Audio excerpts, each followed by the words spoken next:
আসসালামু আলাইকুম। এই ভিডিওটি আমাদের প্রাণপ্রিয় খামারি ভাইদের জন্য, যারা অধিক মুনাফার জন্য লোভ করে মুরগির খাদ্য খাওয়ান তাদেরকে সতর্ক করি। অনেক জায়গায় গরু স্টক করে মারা যাইতেছে।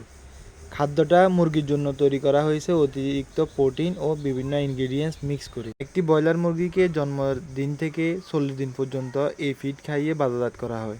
এটি স্বল্প সময়ের জন্য প্রযোজ্য, কিন্তু এই খাদ্য যদি আমরা গরুকে খাওয়াই নানাবিধ সমস্যা দেখা দেয়। গরুর লিভার নষ্ট হয়ে যায়, কলিজা নষ্ট হয়ে যায়, শরীরে মাংসের মধ্যে দাগ পড়ে যায়, নানাবিধ সমস্যা হয়ে যায়। গরুকে খাওয়াতে পারেন, গরুর জন্য অনেক ভালো ভালো কোম্পানি গরুর জন্য আলাদা করে ফিড তৈরি করে, ওই ফিড খাওয়াতে পারেন, সমস্যা নাই।